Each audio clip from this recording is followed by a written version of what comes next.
Hello everyone, welcome to home science classes. Home science classes में आपका स्वागत है। कैसे हैं आप? आशा करती हूँ अच्छे होंगे, खुश होंगे, मस्त होंगे और पढ़ाई कर रहे होंगे। तो आपको पता है पिछले 4 दिन से हमारी क्लासेस नहीं हो पाई थी। आज से आपकी क्लासेस कंटिन्यू चलने वाली हैं। तो आपको पता है कि हमारी जो चर्चा चल रही है वो चल रही है न्यूट्रिशन साइंस पर। न्यूट्रिशन साइंस को हमने काफ़ी कवर कर लिया है। इसी मंथ हमारा जो है न्यूट्रिशन साइंस समाप्त हो जाएगा और फरवरी से पहले-पहले कोशिश यही रहेगी कि आपका पूरा सिलेबस कंप्लीट हो जाए। तो हम पिछली कक्षाओं में जब हमने चर्चा किया था तो वहाँ पर हमने देखा था अनाज के बारे में चर्चा किया था। अनाज में हमने धान, गेहूँ इन सब के बारे में चर्चा किया था। फिर हमारी चर्चा चल रही थी फलियों और दालों पर। दालों पर तो हमने चर्चा कर लिया था, लेकिन हमारी जो फलियाँ थी मतलब जैसे मटर हो गए, सोयाबीन हो गया, इन सब पे हमारी चर्चा नहीं हो पाई थी। तो आज की क्लास में हम सोयाबीन के बारे में डिस्कस करने वाले हैं, क्योंकि सोयाबीन से आपसे क्वेश्चन पूछे जाते हैं। तो क्वेश्चन यहाँ से बनते हैं, इसीलिए ये टॉपिक आपके लिए इम्पोर्टेंट है। तो ध्यान से देखिएगा, अभी आपकी क्लासेस बहुत लंबी नहीं चल पाएँगी। आपको पता है कि गले में प्रॉब्लम होने की वजह से आपकी क्लासेस नहीं हो पा रही थी, लेकिन अगर हम ज़्यादा लंबी क्लास करेंगे तो फिर से प्रॉब्लम आ सकती है। तो इसीलिए हम छोटी क्लास ही रखेंगे, जिससे आपकी क्लास कंटिन्यू चलती रहे। तो चलिए देख लेते हैं सोयाबीन के बारे में। अगर आप में से किसी को स्पीड स्लो लग रही होगी तो प्लीज़ स्पीड आप बढ़ाकर देख लीजिएगा, ठीक? चलिए अब हम देख लेते हैं, सबसे पहले सोयाबीन के बारे में जान लेते हैं। तो सोयाबीन एक प्रोटीन प्रधान खाद्यान्न है। आपको पता है कि जो हमारी दालें होती हैं वो भी प्रोटीन की प्रमुख होती हैं, उसमें प्रोटीन जो है काफ़ी मात्रा में पाया जाता है। यहाँ तक कि जो मीट मांस नहीं खाते हैं, मीट मांस के बराबर इसमें प्रोटीन पाया जाता है। तो जो सोयाबीन होता है, सोयाबीन कौन-सा खाद्यान्न है? तो ये प्रोटीन प्रधान खाद्यान्न होता है। सोयाबीन चीन, जापान, कोरिया की एक महत्वपूर्ण फसल है। तो ये जो सोयाबीन है, ये कहाँ की मुख्य फसल है, महत्वपूर्ण फसल है? तो वो है चीन, जापान और कोरिया की महत्वपूर्ण फसल होती है। अमेरिका में सोयाबीन का उत्पादन तेल के लिए किया जाता है। तो अमेरिका में सोयाबीन का उत्पादन तेल के लिए किया जाता है। अब आगे आपको क्या ध्यान रखना है कि सोयाबीन तेल उत्पादन में प्रथम स्थान किसका है? अमेरिका का है। तत्पश्चात चीन का है। तो पहले कौन है? अमेरिका है। उसके बाद क्या है? उसके बाद चीन है। ठीक? और हमें क्या ध्यान रखना है कि जो भारत है, भारत में हम सोयाबीन को किस नाम से जानते हैं? तो इसे हम जानते हैं राम उर्द के नाम से।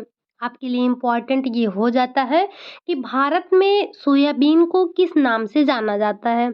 तो वो जाना जाता है आपका राम उर्द के नाम से। और इसे क्या कहते हैं? इसे गरीबों का मांस भी कहते हैं। क्योंकि आपको पता है जो मांस होते हैं, ये कितने महँगे बिकते हैं। हर गरीब तक इसकी पहुँच नहीं हो पाती है। लेकिन जो सोयाबीन है इसे हर कोई ले सकता है।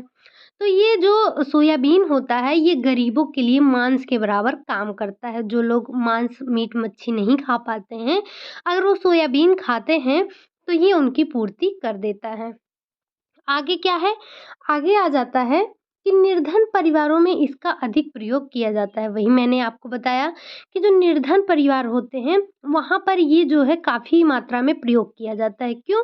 क्योंकि जो निर्धन परिवार होते हैं, वो लोग मीट, मांस, मच्छी ये सब नहीं खा पाते हैं, क्योंकि ये बहुत महँगे होते हैं। उसकी अपेक्षा ये जो सोयाबीन होता है, ये सस्ता होता है और पौष्टिकता से भरपूर होता है। तो इसीलिए सोयाबीन का प्रयोग निर्धन परिवारों में भी किया जाता है। आप लोग से एक रिक्वेस्ट है कि इस क्लास को शेयर कर दीजिएगा, क्योंकि हमारी क्लासेस जो थी वो 3-4 दिन ऑफ थी। हो सकता है नोटिफ़िकेशन भी ना मिल पा रहा हो, तो आप लोग अगर शेयर कर देंगे तो ये काफ़ी लोगों तक पहुँच जाएगा और मुझे ये भी पता है कि आप लोग इस क्लास का काफ़ी बेसब्री से इंतज़ार कर रहे थे। तो आज से आपकी क्लासेस कंटिन्यू चलने वाली हैं, परेशान होने की ज़रूरत नहीं है और आपका एग्ज़ाम से पहले-पहले आपका सिलेबस जो है वो कंप्लीट हो जाएगा, इतना विश्वास रखिए आप। चलिए आगे चलते हैं। भारत में सफ़ेद और काले 2 प्रकार के सोयाबीन पैदा होते हैं। तो भारत में कितने प्रकार के सोयाबीन पाए जाते हैं? 2 प्रकार के पाए जाते हैं। एक होता है काला और एक होता है सफ़ेद। इनका दाना छोटा, चिकना और चपटा होता है तथा उनके बीच में एक सफ़ेद बिंदु जैसा भी होता है। तो जो भारत में दाने पाए जाते हैं, वो दाने कैसे होते हैं? छोटे होते हैं, चिकना होता है, चपटा सा होता है और उनके बीच में एक सफ़ेद बिंदु भी होता है। तो इतना पॉइंट आपको ध्यान रखना है। आगे आ जाता है आपका सोयाबीन का पौष्टिक मूल्य। आपको पता है कि चाहे वो अनाज हो, चाहे वो दालें हों, हमने चाहे अनाज पर चर्चा किया था या हमने जब दालों पर चर्चा किया था, तो वहाँ पे हमने देखा था सभी के पोषक मूल्यों के बारे में चर्चा किया था। तो आप बताएँगे कि दालों में कौन-सी प्रोटीन पाई जाती है? आप लोगों ने हो सकता है कि किसी ने रिवीज़न ना किया हो, लेकिन मैं आशा करती हूँ कि जो 3-4 दिन आपकी क्लासेस ऑफ थी, उसमें आपने रिवीज़न ज़रूर किया होगा। और जो बीपीएससी वालों का एग्ज़ाम हुआ था, तो मैं उसका पेपर जो है नेक्स्ट जो इस बार संडे आएगा, उसमें जो है आपको सॉल्व करवा दूँगी। अगर आप में से किसी ने पेपर दिया है, तो कमेंट करके बताइएगा कि कैसा रहा आपका एग्ज़ाम। आपको पता है हमने अभी तक अपना ब्रांच कंप्लीट कर लिया है, वहाँ से जो भी क्वेश्चन आए होंगे, सारे तो नहीं, लेकिन मैं ये उम्मीद करती हूँ आपको पता है अगर कोई भी एग्ज़ाम होता है, तो उसमें सारे क्वेश्चन ना तो ईज़ी-ईज़ी होते हैं और ना ही सारे क्वेश्चन टफ-टफ होते हैं। तो मैंने क्वेश्चन का पे देखा जो क्वेश्चन आया था, उसमें काफ़ी क्वेश्चन अच्छे थे, कुछ क्वेश्चन आपके हाई लेवल के भी थे। तो कुछ क्वेश्चन तो ऐसे थे जिसको मैंने आपको चिल्ला-चिल्ला के नोट करवाया था कि नोट कर लीजिए एग्ज़ाम में यहाँ से क्वेश्चन पूछे जाते हैं। अगर आप में से किसी ने भी जो हमारी एक्सटेंशन एजुकेशन की क्लास हुई है, जो हमने कंप्लीट किया है अभी होम मैनेजमेंट और जो हमने न्यूट्रिशन साइंस की अभी तक की क्लास देखी है, अगर आपने अच्छे से पढ़ाई की होगी, तो वहाँ से आपको काफ़ी क्वेश्चन देखने को मिले थे। चलिए अब हम देख लेते हैं सोयाबीन का पौष्टिक मूल्य क्या होता है। तो सबसे पहले हम चर्चा कर लेते हैं प्रोटीन के बारे में। तो जो सोयाबीन होता है, सोयाबीन में प्रोटीन की मात्रा जो होती है वो 35 से 45% होती है। अगर आप ध्यान रखते हैं एक एग्ज़ैक्ट तो वो हो जाता है आपका 40%। आगे आपको ये पता होना चाहिए कि जो ये प्रोटीन होता है, इसमें मुख्य रूप से 3 प्रोटीन पाए जाते हैं और इन तीनों प्रोटीन का नाम आपको ध्यान रखना है। पहला तो हो जाता है ग्लाइसिनिन, दूसरा हो जाता है लिग्यूमेलिन और तीसरा हो जाता है आपका फैसियोलिन हो जाता है। ये 3 प्रकार के प्रोटीन आपके सोयाबीन में पाए जाते हैं। आपको एक पॉइंट और ध्यान रखना है कि सोयाबीन में मिथ्योनीन की जो है मात्रा कम होती है। किसमें? सोयाबीन में मिथ्योनीन की कमी होती है, ठीक? और आपको ये भी पता है कि जो है ये मिथ्योनीन की जो कमी है वो दालों में भी पाई जाती है, ठीक? तो आपको यहाँ से क्या ध्यान रखना है? सबसे पहले आपको सोयाबीन के इन तीनों प्रोटीन का नाम याद होना चाहिए। वो क्या-क्या है? तो वो है ग्लाइसिनिन, लिग्यू अ, लिग्यूमेलिन और फैसियोलिन। ये 3 आपके मुख्य जो है प्रोटीन होते हैं किसमें? सोयाबीन में और मिथ्योनिन की कमी पाई जाती है। आगे हम देख लेते हैं कार्बोहाइड्रेट के बारे में। तो जो आपका ये सोयाबीन होता है, ये इसमें कार्बोहाइड्रेट लगभग 20% पाया जाता है। कितने परसेंट पाया जाता है? तो कार्बोहाइड्रेट इसमें सोयाबीन में सिर्फ़ जो है 20% तक ही पाया जाता है। इसमें और क्या आपको ध्यान रखना है कि इसमें स्टार्च की मात्रा बहुत कम होती है। कार्बोहाइड्रेट में मतलब सोयाबीन में जो कार्बोहाइड्रेट पाया जाता है, इसमें भी जो स्टार्च की मात्रा होती है, वो बहुत कम मात्रा पाई जाती है। आपने जब कार्बोहाइड्रेट का चैप्टर पढ़ा था, तो वहाँ पे आपने देखा था कि जो हमारा कार्बोहाइड्रेट है, वो भी कई प्रकार का होता था। मुख्य रूप से 3 प्रकार का होता था। तो आपको पता होना चाहिए कि जो कार्बोहाइड्रेट इसमें पाया जा रहा है, इसमें स्टार्च की मात्रा बहुत कम होती है। स्टार्च केवल डेक्स्ट्रीन, गेस्टोन्सन्स और ग्लैक्टन्स में के रूप में पाया जाता है। किस किस के रूप में पाया जाता है? तो ये आपका डेक्स्ट्रिन के रूप में पाया जाता है, गेस्टोसन्स के रूप में पाया जाता है, ग्लैक्टनस के रूप में पाया जाता है। ये 3 रूप में पाया जाता है। स्टार्च कम होने के कारण मधुमेह के रोगी के लिए उत्तम होता है। तो आपको पता है अगर इसमें स्टार्च की कमी है तो ये किसके लिए उत्तम होता है? तो ये मधुमेह के रोगी के लिए उत्तम होता है। अभी आपको डिजीज़ में हमने चर्चा किया था, जो हमारे छोटे-छोटे डिजीज़ थे हमने उनके बारे में चर्चा कर लिया था, वो क्लास भी आप लोग ज़रूर देख लीजिएगा। बाकी अभी हमें जो डिजीज़ के बारे में चर्चा करनी है वो है आपका लीवर, किडनी और आपका डायबिटीज़ हो गया और एक आपका हो गया, हाँ, लीवर, किडनी और डायबिटीज़ और एक हार्ट, ये 3 डिजीज़ के बारे में हमें चर्चा करनी है डिटेल में। तो आपकी क्लासेस बहुत लंबी इस टाइम पे नहीं हो पा रही हैं। अभी हम अगले 2-4 दिन तक कोशिश यही करेंगे जो छोटी-छोटी टॉपिक हैं आपकी उनको कवर कर लें। उसके बाद हम एक इन डिजीज़ को, ये इनकी क्लासेस थोड़ी लंबी हो जाएँगी इसीलिए हम अभी इसको हाल-फिलहाल में नहीं ले रहे हैं। तो इसके बाद इन्हीं का नंबर है, आपका काफ़ी हद तक ये जो न्यूट्रिशन साइंस है वो समाप्त हो जाएगा, जब हम डिजीज़ को कवर कर लेंगे। अब आ जाता है इसमें वसा की मात्रा।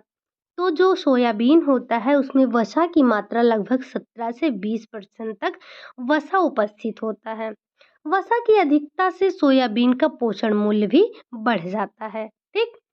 अब हमें ये ध्यान रखना है कि इसमें खनिज लवण की मात्रा कितनी पाई जा रही है, क्योंकि हमने सभी में देखा था, जैसे हमने दाल में भी चर्चा किया था खनिज लवण के बारे में। तो आपको पता है कि दालों में क्या क्या पाया जाता है? दाल में फास्फोरस, कैल्शियम, लोहा, ये सभी चीज़ें उपस्थित होती हैं। तो वही इसमें भी होगा कि जो आपका सोयाबीन है इसमें फास्फोरस, कैल्शियम, लोहा की प्रचुर मात्रा उपस्थित होती है। अन्य खनिज लवण की मात्रा जो होती है वो बहुत ही कम होती है, लेकिन जो प्रचुर मात्रा में खनिज लवण पाए जाते हैं वो आपके फास्फोरस हो जाते हैं, कैल्शियम हो जाते हैं और लोहा हो जाता है। इनकी प्रचुर मात्रा किसमें पाई जाती है? सोयाबीन में पाई जाती है। अब हम देख लेते हैं, अब हम चर्चा कर लेते हैं विटामिन्स के बारे में। हमने किसके बारे में चर्चा कर लिया? हमने प्रोटीन को देख लिया, हमने जो है कार्बोहाइड्रेट को देख लिया, फैट को देख लिया और मिनरल्स को देख लिया। अब हम जो देखने वाले हैं वो है आपका विटामिन्स। तो सोयाबीन में कौन-सा विटामिन पाया जाता है? तो सोयाबीन में विटामिन बी1, बी2 तथा नियासिन पाया जाता है। क्या-क्या पाया जाता है? विटामिन बी1, बी2 और नियासिन पाया जाता है। इसमें ट्रिप्सिन इनहिबिटर होने के कारण इसका स्वाद क्या होता है? कड़वा होता है। और जब हम इसे गर्म कर देते हैं, गर्म करने पर इनहिबिटर जो होता है वो नष्ट हो जाता है। तो सोयाबीन का स्वाद जो है वो कड़वा किस लिए होता है? तो आपको ध्यान रखना है, ट्रिप्सिन इनहिबिटर होने के कारण सोयाबीन का जो स्वाद होता है वो कड़वा होता है। लेकिन अगर हम इसे गर्म कर देते हैं तो ये जो इनहिबिटर होता है ये नष्ट हो जाता है। ठीक? ये तो हमने चर्चा कर ली जो हमारे सोयाबीन में पौष्टिक तत्व पाए जा रहे थे। इन पौष्टिक तत्वों पर हमने चर्चा कर ली है। अब आगे हम देख लेते हैं प्रोसेस्ड सोयाबीन क्या होता है? ये प्रोसेस्ड सोयाबीन किसको कहते हैं? तो सोयाबीन को ऑटोक्लेव में 14 पाउंड दाब देकर 30 मिनट तक गर्म करने पर ट्रिप्सिन इनहिबिटर नष्ट हो जाते हैं। तो प्रोसेस्ड सोयाबीन क्या होता है? तो सोयाबीन को ऑटोक्लेव में 14 पाउंड दबाव देकर 30 मिनट तक गर्म करने पर ट्रिप्सिन इनहिबिटर नष्ट हो जाते हैं। आपको ध्यान रखना है क्या? आपको इसमें ये जो दबाव दिया गया है और इसका जो टाइम दिया गया है, इन दोनों को भी आपको ध्यान रखना है। शायद से जब हमने कल आपने देखा होगा जो बीपीएससी का एग्ज़ाम था, उसमें शायद से आपसे क्वेश्चन पूछा गया था टेम्परेचर वाला। जो हमने पढ़ा था। एक होल्डर विधि पढ़ी थी हमने और दूसरा क्या पढ़ा था और दूसरा हमने पढ़ा था अधिक ताप और समय वाली विधि जो पढ़ी थी, वहाँ से भी क्वेश्चन आपसे पूछा गया था। तो मैंने आपको पहले भी बताया था कि इसको ध्यान से पढ़िएगा क्योंकि यहाँ से क्वेश्चन पूछे जाते हैं। तो जब हम इन्हिबिटर को नष्ट कर देते हैं तो इस विधि से जो तैयार सोयाबीन होता है उसे हम प्रोसेस्ड सोयाबीन कहते हैं। तो आपको समझ में आ गया होगा कि ये प्रोसेस्ड सोयाबीन क्या होता है। ठीक। अब जो सोयाबीन होता है, सोयाबीन से बने कुछ उत्पाद भी होते हैं। जैसे हमने जब गेहूं के बारे में चर्चा किया था तो वहाँ भी हमने देखा था कि गेहूँ से बने कुछ भोज्य पदार्थ होते हैं। गेहूँ से कौन-कौन से भोज्य पदार्थ बनाए जाते हैं, तो वो सब हमने देखा था। तो इसी प्रकार से जो सोयाबीन से होते हैं, सोयाबीन से काफ़ी चीज़ें बनाई जाती हैं। आजकल सोयाबीन का प्रचलन भी काफ़ी बढ़ गया है। प्रोटीन, कैलोरी कुपोषण से बचाने के लिए प्रोटीन समृद्ध भोज्य पदार्थ बनाए जाते हैं। सोयाबीन से बने जो भोज्य पदार्थ होते हैं वो कौन-कौन से होते हैं? तो सबसे पहले आपका आ जाता है सोयाबीन का दूध। सोयाबीन से दूध बनता है। आपको पता है मूँगफली से भी दूध बनता है। तो सोयाबीन से क्या-क्या बनता है उसको आप ध्यान रखेंगे। तो सोयाबीन से जो बनता है वो दूध बनता है। सोयाबीन का दही भी बनता है। सोयाबीन का पेस्ट भी बनता है। सोया नाट्टो भी बनता है। सोया टेम्पे भी बनता है। सोयाबीन हेमानट्टे भी बनता है। सोयाबीन हेमानट्टो भी बनता है। सोया सॉस बनता है और न्यूट्रीनेगेट बनता है। टोफू, टोफू के बारे में हमने आपसे एक दिन और चर्चा किया था। हमने आपसे पूछा था कि टोफू क्या होता है? या हमने ये शायद पूछा था कि सोयाबीन से बनने वाले पनीर को क्या कहते हैं? तो जो सोयाबीन से पनीर बनता है, उसको हम टोफू कहते हैं। ये शायद से किसी एग्ज़ाम में आपसे पूछा गया था कि टोफू का निर्माण कैसे होता है या सोयाबीन से बनने वाले पनीर को क्या कहा जाता है? तो आपको पता है कि सोयाबीन से बनने वाले प्रोटीन को टोफू कहते हैं। अगला आ जाता है आपका सोयाबीन पाउडर आ जाता है। तो कितनी सारी चीज़ें बनती हैं, एक बार फिर से देख लेते हैं हम। तो सोयाबीन से दूध बनता है, दही बनता है, पेस्ट बनता है, सोया नाट्टो बनता है, सोया टेम्पे बनता है, सोयाबीन हेमानट्टो बनता है, सोया सॉस बनता है, न्यूट्रीनेगेट बनता है, टोफू बनता है यानी कि पनीर बनता है और सोयाबीन पाउडर बनता है। सोयाबीन के दूध का उपयोग तरल के रूप में अधिक किया जाता है। आपको पता है कि दूध है तो वो तरल है। सोयाबीन का सूखा दूध पाउडर भी तैयार किया जाता है जैसे हम और सब दूध का देखते हैं। तो दूध का पाउडर भी बनता है तो उसी प्रकार से सोयाबीन के दूध का भी पाउडर बनता है।